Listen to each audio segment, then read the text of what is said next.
Assalamualaikum warahmatullahi wabarakatuh. Pada pertemuan kali ini kita akan membahas mengenai konsep dasar ilmu ekonomi. Adapun kompetensi dasar, yang pertama 3.1 mendeskripsikan konsep ilmu ekonomi, 4.1 mengidentifikasi kelangkaan dan biaya peluang dalam memenuhi kebutuhan. Indikator pencapaian kompetensi, yang pertama, memahami pengertian ilmu ekonomi. Yang kedua, mengidentifikasi masalah ekonomi, kelangkaan dan kebutuhan yang relatif tidak terbatas. Yang ketiga, memahami konsep pilihan, kebutuhan dan keinginan, dan skala prioritas. Yang keempat, memahami kebutuhan dan alat pemuas kebutuhan. Yang kelima, memahami konsep biaya peluang. Yang keenam, memahami konsep prinsip ekonomi. Yang ketujuh, memahami konsep motif ekonomi. Yang ke-8, memahami pembagian ilmu ekonomi. Yang ke-9, memahami konsep ekonomi syariah.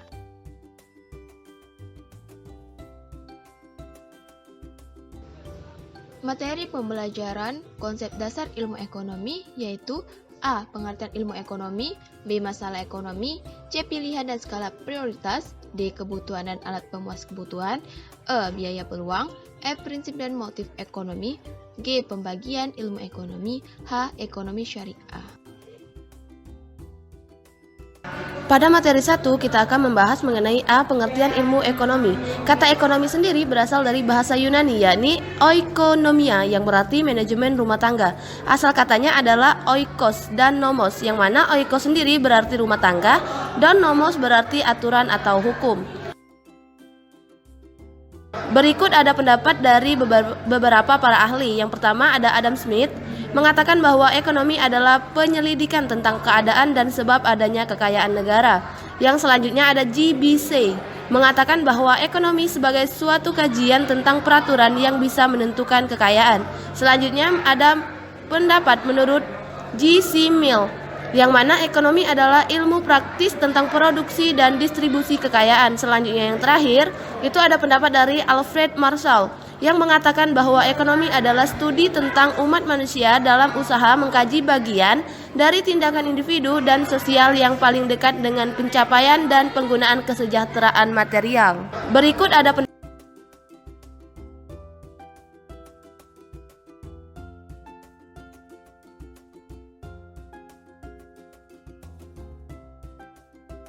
Selanjutnya materi kedua yaitu B, masalah ekonomi, yaitu kelangkaan atau scarcity dan kebutuhan yang relatif tidak terbatas. Inti masalah ekonomi adalah kelangkaan. Kelangkaan adalah kondisi ketika manusia memiliki sumber daya ekonomi yang terbatas untuk memenuhi kebutuhan yang tak terbatas. Kelangkaan semakin nyata ketika kita ingin memanfaatkan sumber daya ekonomi seperti sumber daya alam, tenaga kerja, modal, dan keterampilan kewirausahaan. Kelangkaan dapat terjadi karena beberapa hal berikut. 1. Adanya keterbatasan benda pemenuhan kebutuhan di alam. 2. Adanya kerusakan sumber daya alam akibat ulah manusia. 3. Adanya keterbatasan kemampuan manusia mengolah sumber daya alam ekonomi yang ada. 4. Adanya peningkatan kebutuhan yang lebih cepat dibandingkan dengan penyediaan sarana pemenuhan kebutuhan.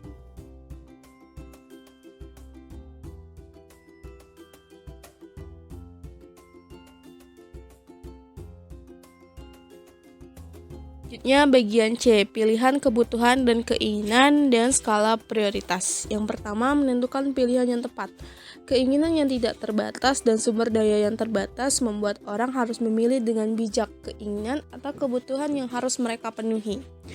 Dalam menentukan pilihan, ada beberapa hal yang perlu dilakukan, antara lain, yang pertama, analisis biaya peluang, yang kedua, analisis biaya manfaat, yang ketiga, mengidentifikasi faktor pendorong kegiatan ekonomi, yang keempat, menyadari trade-off, dan yang kelima, berpegangan pada prinsip ekonomi, yaitu prinsip tindakan dengan pengorbanan tertentu untuk mendapatkan hasil yang sebesar-besarnya. Yang kedua, skala prioritas. Skala prioritas adalah urutan yang harus membedakan kebutuhan manusia berdasarkan tingkat urgensinya. Skala prioritas dapat membantu kita untuk memilih dan menentukan pilihan yang penting dan kurang penting. Antara lain, penting dan mendesak, penting tapi kurang mendesak, tidak penting tapi mendesak, tidak penting dan tidak mendesak.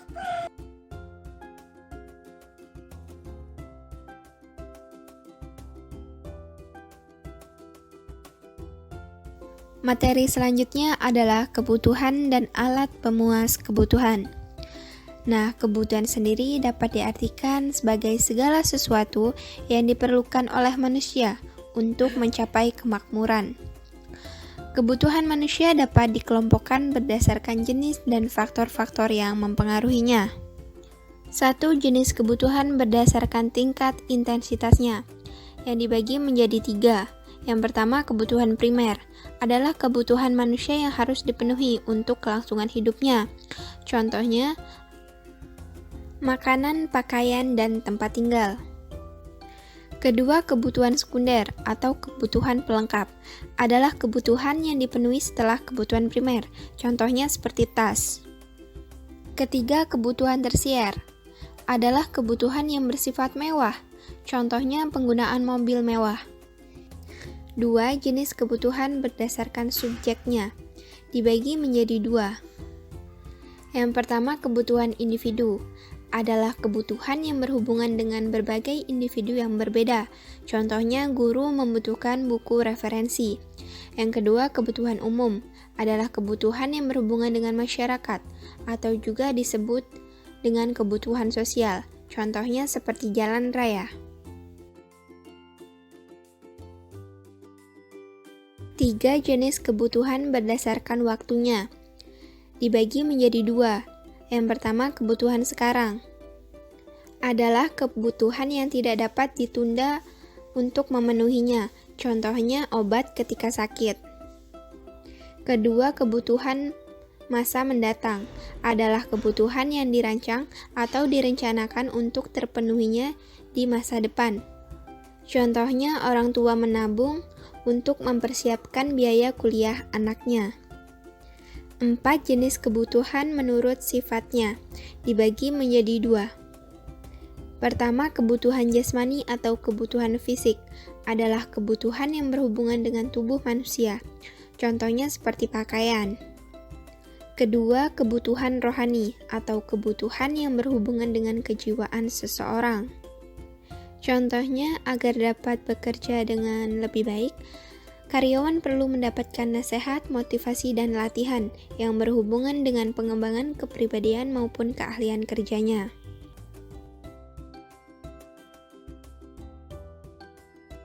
Pertama, barang ekonomi adalah barang yang didapat dengan cara mengorbankan sesuatu untuk mendapatkannya. Contohnya, komputer dan sepatu. Kedua, barang non-ekonomi adalah barang yang bisa didapat tanpa pengorbanan atau biaya. Contohnya, sinar matahari. 2. Jenis barang berdasarkan kepentingan dibagi menjadi 4. Pertama, barang inferior adalah barang yang pemakaiannya dikurangi jika pendapatan bertambah dan akan bertambah bila pendapatan berkurang. Contohnya, sendal jepit. Kedua, barang esensial adalah barang yang sangat diperlukan untuk memenuhi kebutuhan dan permintaannya tidak dipengaruhi oleh tingkat pendapatan. Contohnya, beras. Ketiga, barang normal adalah barang yang permintaannya bertambah pada saat pendapatan meningkat dan sebaliknya. Contohnya seperti baju. Keempat, barang mewah adalah barang yang berharga mahal dan dapat menaikkan status sosial penggunanya. Contohnya seperti perhiasan berlian. 3. Barang dibedakan berdasarkan cara penggunaan yang dibagi menjadi 2. Pertama, barang pribadi adalah barang yang dimiliki dan digunakan oleh individu atau perorangan. Contohnya seperti mobil. Kedua, barang publik adalah barang yang digunakan untuk kepentingan banyak orang atau masyarakat umum. Contohnya seperti jalan raya. 4. Jenis barang dibedakan berdasarkan hubungan pemakaian dibagi menjadi 2. Pertama, barang substitusi adalah barang yang dapat menggantikan barang lain. Contohnya, Jika harga beras mahal, maka orang mengonsumsi jagung sebagai pengganti. Kedua, barang komplementer adalah barang yang fungsinya saling melengkapi. Contohnya seperti gula dan kopi. 5. Barang dibedakan berdasarkan cara pengerjaan atau proses pengolahan. Dibagi menjadi 3. Pertama, barang mentah adalah barang yang belum mengalami pengolahan. Contohnya seperti kelapa. Kedua, barang setengah jadi adalah barang yang telah diproses pada tahap tertentu, tetapi belum menjadi barang siap pakai. Contohnya seperti benang. Ketiga, barang jadi adalah barang yang telah diproses hingga siap untuk digunakan. Contohnya seperti sepatu. 6. Barang dibedakan berdasarkan bentuk dan sifatnya, yang dibagi menjadi 2. Pertama, barang tetap adalah barang yang bersifat tetap dan tahan lama. Contohnya seperti gedung. Kedua, barang bergerak adalah barang yang bersifat tidak tetap dan masa pakainya pendek. Contohnya adalah buah. Selanjutnya, kegunaan suatu barang bagi manusia menurut A.G. Myers, yang dibagi menjadi 4. Yang pertama, kegunaan bentuk adalah kegunaan yang muncul setelah suatu barang diubah bentuknya. Contohnya adalah papan, paku, cat, dan pelitur yang diolah menjadi meja. Kedua, kegunaan tempat adalah kegunaan yang muncul setelah suatu barang dipindahkan ke tempat yang lain.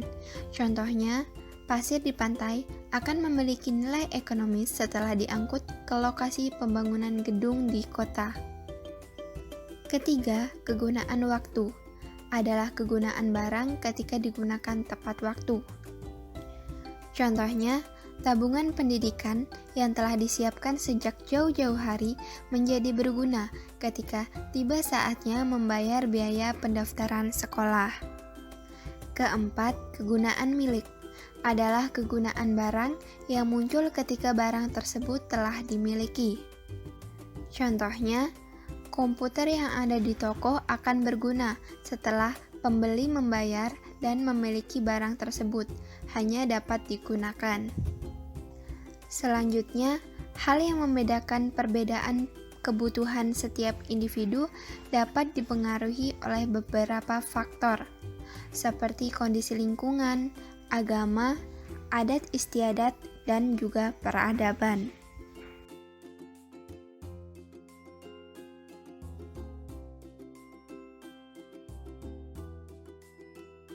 Biaya peluang. Biaya peluang adalah segala sesuatu yang dikorbankan untuk mendapat sesuatu.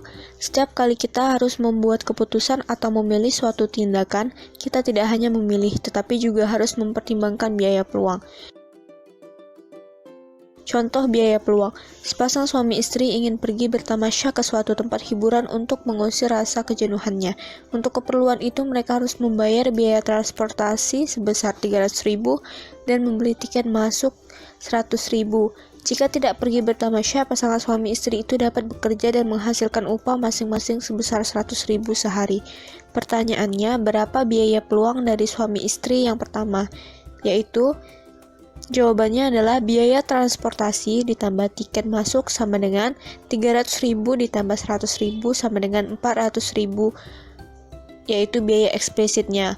Lalu biaya eksplisit ditambah biaya implisit sama dengan 400.000 ditambah 200.000 sama dengan 600.000, maka 600.000 adalah biaya bertamasya. Jadi biaya yang dikorbankan bukan hanya biaya yang nyata-nyata dibayar, tetapi termasuk pendapatan yang tidak jadi diperoleh karena memilih untuk pergi bertamasya. Namun jika berbicara biaya peluang, maka biayanya adalah 200.000. Perbedaan biaya peluang dan biaya sehari-hari. Biaya adalah pengorbanan untuk mendapatkan suatu tujuan. Biaya terdiri dari biaya eksplisit dan biaya implisit.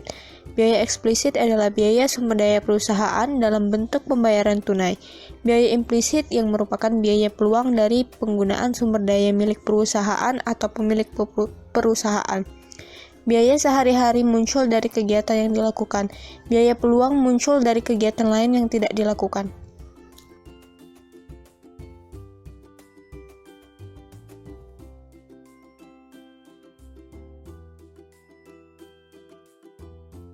Prinsip dan motif ekonomi. Prinsip ekonomi menurut Mankiw adalah dasar berpikir yang digunakan manusia untuk memaksimumkan suatu tujuan melalui pengorbanan tertentu atau untuk mencapai tujuan tertentu dengan pengorbanan sekecil mungkin.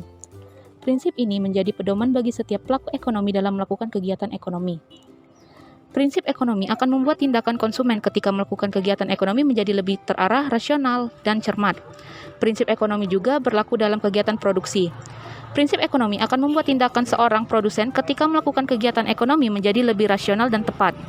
Berdasarkan prinsip ekonomi, produsen dapat menghasilkan barang dan jasa dalam jumlah dan mutu tertentu dengan pengorbanan yang sekecil-kecilnya.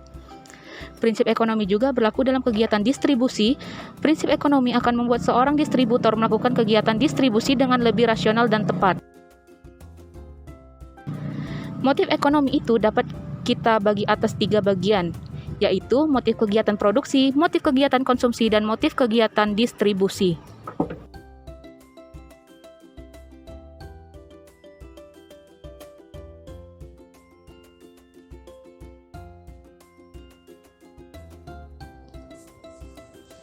Pembagian ilmu ekonomi. Ilmu ekonomi dapat dibagi menjadi 3 kelompok dasar, yaitu ekonomi deskriptif, teori ekonomi, dan ekonomi terapan. Ekonomi deskriptif. Ekonomi deskriptif bekerja dengan mengumpulkan informasi-informasi faktual mengenai masalah ekonomi. Dengan kegiatan ini, kita akan memperoleh sejumlah pengetahuan tentang fakta-fakta atau data empiris yang ada. Yang kedua, teori ekonomi. Teori ekonomi adalah bagian dari ilmu ekonomi yang bertugas menerangkan hubungan antara peristiwa-peristiwa ekonomi dan merumuskan hubungan-hubungan tersebut dalam suatu hukum atau teori ekonomi. Teori ekonomi terbagi atas ekonomi makro dan ekonomi mikro. Ekonomi makro adalah bagian dari ilmu ekonomi yang khusus mempelajari mekanisme kerja perekonomian secara keseluruhan. Sedangkan ekonomi mikro adalah bagian dari ilmu ekonomi yang mempelajari perilaku individu dan rumah tangga produksi atau perusahaan dalam membuat keputusan untuk mengalokasikan sumber daya yang terbatas. Yang ketiga, ekonomi terapan. Ekonomi terapan adalah cabang ilmu ekonomi yang menggunakan hasil kajian teori ekonomi untuk menjelaskan fakta-fakta yang dikumpulkan oleh ekonomi deskriptif. Ilmu ekonomi dibagi menjadi 8 cabang, yaitu ekonomi moneter, ekonomi publik, ekonomi industri, ekonomi internasional, ekonomi regional, ekonomi sumber daya alam, ekonomi sumber daya manusia, dan ekonomi syariah. Kegunaan ilmu ekonomi. Ada 4 kegunaan utama ilmu ekonomi, yaitu 1. Menggunakan cara berpikir yang tepat untuk mengambil keputusan. Cara berpikir tersebut berkaitan dengan biaya peluang, marginalitas, dan pasar yang efisien. 2. Memahami masyarakat dengan lebih baik berkaitan dengan kegiatan ekonomi mereka. 3. Memahami persoalan ekonomi global. 4. Menjadi pemilih yang kompeten karena kita memahami persoalan-persoalan ekonomi masyarakat.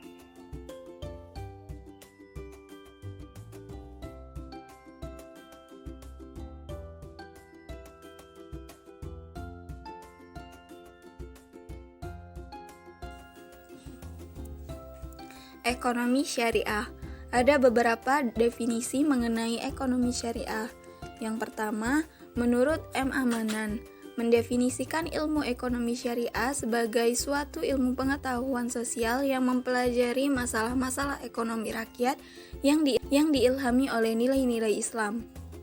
Yang kedua, menurut Muhammad Amin Summa, mendefinisikan ekonomi syariah sebagai ilmu yang membahas perihal ekonomi dari berbagai sudut pandang keislaman, terutama dari aspek hukum atau syariah. Tujuan ekonomi syariah. Tujuan akhir ekonomi syariah adalah sama dengan tujuan dari syariat Islam atau maqasid al-syariah, yaitu mencapai kebahagiaan di dunia dan akhirat melalui suatu tata kehidupan yang baik dan terhormat. Maqasid al-syariah adalah mewujudkan kesejahteraan manusia yang terletak pada terpeliharanya 5 kemaslahatan dasar, yaitu agama, jiwa, intelektualitas, keturunan, dan harta kekayaan.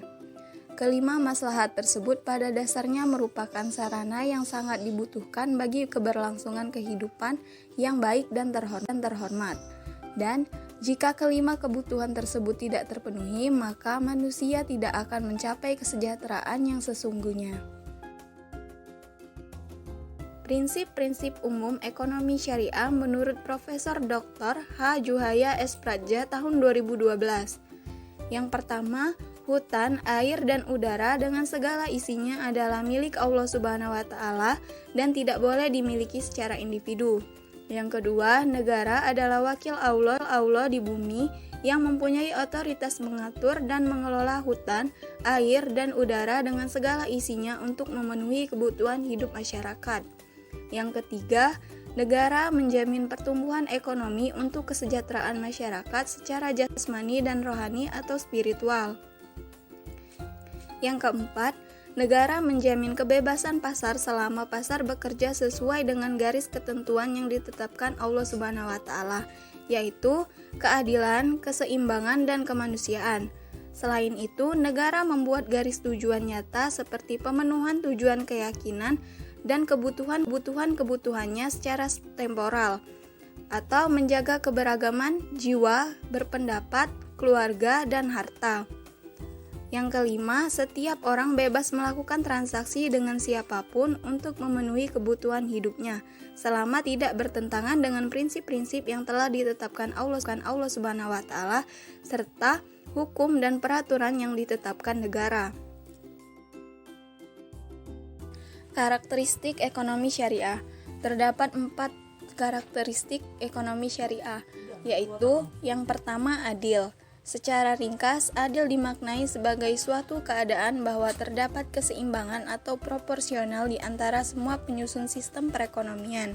Perlakuan terhadap individu secara setara atau non-diskriminatif, baik dalam kompensasi, hak hidup layak dan hak menikmati pembangunan, serta pengalokasian hak, penghargaan, dan keringanan berdasarkan kontribusi yang diberikan. Yang kedua, tumbuh sepadan. Ekonomi tumbuh sepadan mencerminkan pertumbuhan ekonomi yang setara dengan fundamental ekonomi negara, yaitu pertumbuhan yang seimbang antara sektor keuangan dan sektor real, sesuai dengan kemampuan produksi dan daya beli masyarakat. Pertumbuhan ekonomi tidak harus tinggi atau cepat, namun stabil dan berkesinambungan. Yang ketiga, bermoral.